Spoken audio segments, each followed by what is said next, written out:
If you have never cleaned the tank on the back of your toilet, what you are about to read might surprise you. That tank is not just a box of clean water sitting there waiting for you to flush. After a few years without attention, it can become a dark, damp home for mineral crust and rust flakes, mold, and a slimy layer of bacteria that coats the inside walls. And here is the part that catches most people off guard. Every single time you flush, that water flows directly into your bowl. So if the tank is dirty, you are not just looking at an unpleasant mess hiding behind the lid.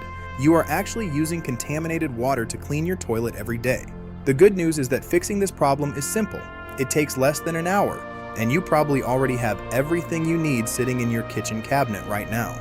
Today we are going to walk through exactly why this happens, what is likely growing in there, and the simple steps you can follow to get that tank looking and smelling the way it should. Let's start with why this part of the toilet gets ignored so often. Most people clean their bathroom on a regular schedule. They scrub the bowl, wipe down the seat, clean the floor around the base, and maybe even polish the outside of the tank. But almost nobody ever lifts that lid and looks inside. It makes sense when you think about it. The tank is out of sight. It is not part of our normal cleaning routine. And most of us assume that since it only holds water, there is nothing in there that needs attention. Unfortunately, that assumption is exactly what allows years of buildup to quietly accumulate without anyone noticing.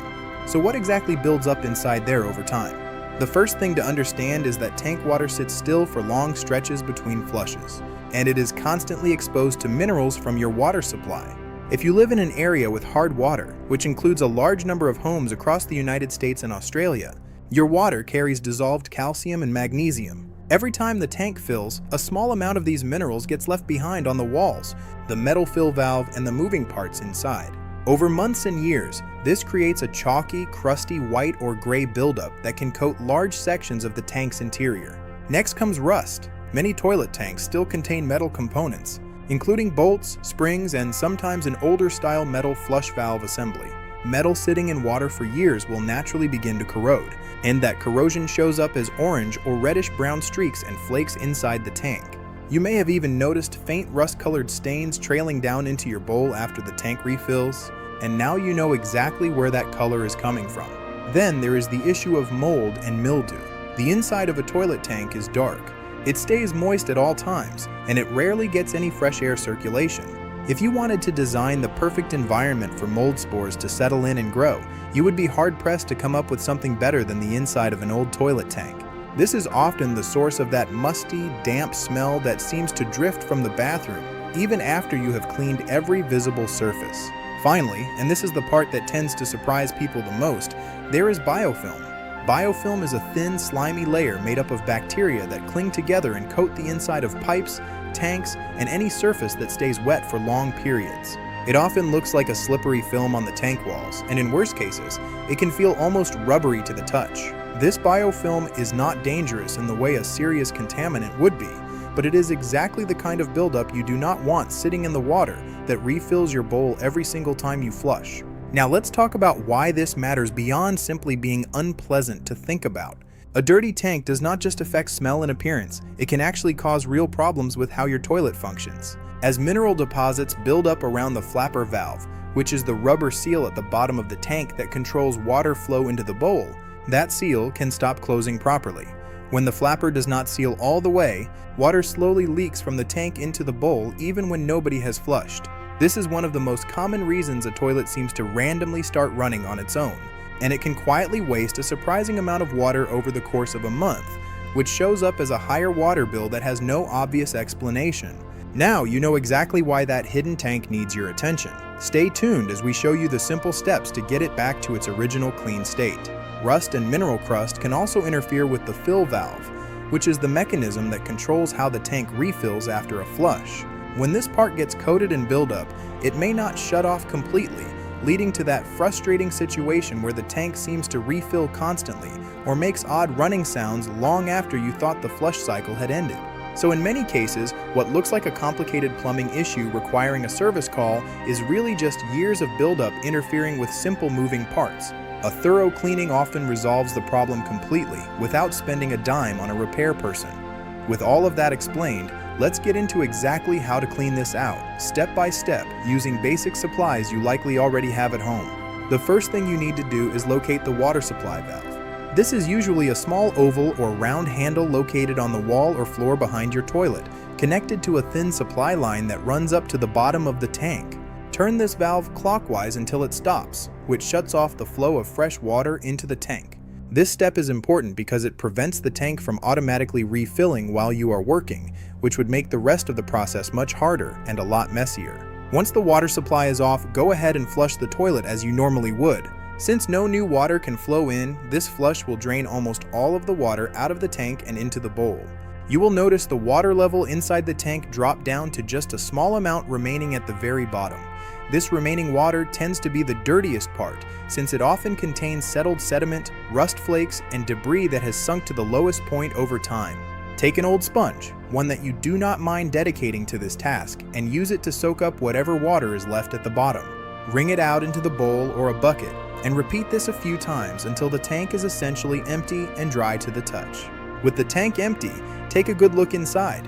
This is usually the moment people are most surprised because now you can clearly see exactly what we talked about earlier: the chalky mineral deposits along the walls, possible rust streaks around metal components, and a slick or grimy coating that indicates biofilm and mold growth.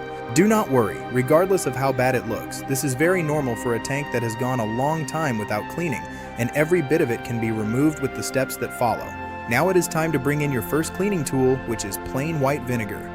Pour white vinegar into a spray bottle, or if you prefer, simply pour it directly from the bottle into the tank. Spray or pour the vinegar generously across all the interior walls, making sure to cover areas with visible mineral crust, rust staining, and any slimy patches you noticed. Vinegar is mildly acidic, which makes it excellent at breaking down hardened mineral deposits and killing mold spores on contact. Let the vinegar sit and work on these surfaces for about 10 to 15 minutes. During this time, you will likely notice some of the lighter buildup already starting to loosen and soften, which makes the next step considerably easier. After the vinegar has had time to work, take an old toothbrush, something you no longer use for your teeth but works perfectly for detailed scrubbing in tight spaces. For most of the lighter buildup and softened mineral deposits, simply scrubbing directly with the vinegar already in the tank will lift away a significant amount of grime. However, for the more stubborn spots, the thick rust stains, or the hardened mineral crust that has built up over years, you will want to create a paste using baking soda and a small amount of vinegar. Mix these two together in a small dish until you get a thick, spreadable paste, similar in texture to toothpaste. The reaction between the baking soda and vinegar creates a gentle fizzing action that helps lift stuck-on grime, while the baking soda itself provides a mild abrasive quality that helps physically scrub away what plain liquid alone cannot.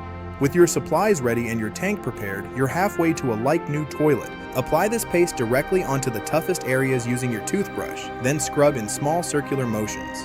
Pay particular attention to corners, the area around the flapper valve, and any spot where you noticed metal components, since these areas tend to collect the most rust and mineral buildup. Take your time here.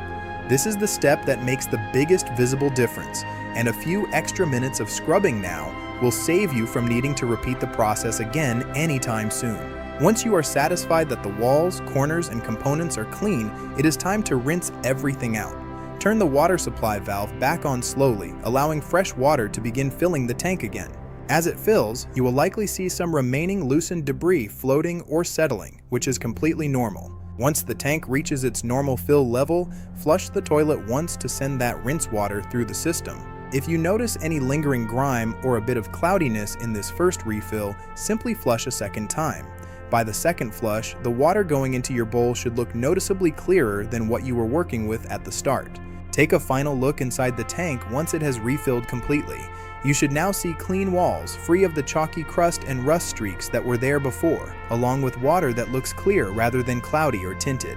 If you want to go a step further for ongoing maintenance, you can drop a small amount of white vinegar into the tank every couple of months as a simple way to slow down future mineral buildup before it has a chance to take hold again. So what kind of results can you expect after going through this process? The most immediate change most people notice is the disappearance of that musty, damp smell that seemed to linger in the bathroom no matter how often the floors and surfaces were cleaned. Since the source of that odor was coming directly from the tank itself, removing the mold and biofilm eliminates the smell at its root rather than just masking it temporarily. You will likely also notice that your toilet bowl stays cleaner for longer between cleanings. This makes sense once you think it through. If the water refilling your bowl after every flush is finely clean rather than carrying mineral particles and bacteria, there is simply less grime being introduced into the bowl in the first place. Many people also notice their toilet running more quietly and consistently, since clearing away rust and mineral deposits from the flapper and fill valve allows these parts to seal and function the way they were originally designed to. What is worth remembering here is that this is not a complicated repair or an expensive fix. It is a simple maintenance task that most homeowners can complete in under an hour using items already sitting in a kitchen cabinet. Yet it addresses a part of the toilet that almost nobody thinks to check, let alone clean. Once you have gone through it yourself and seen what was hiding in there, you will likely never look at that tank lid the same way again. And you will understand exactly why giving it attention every so often makes such a noticeable difference in how your whole bathroom feels.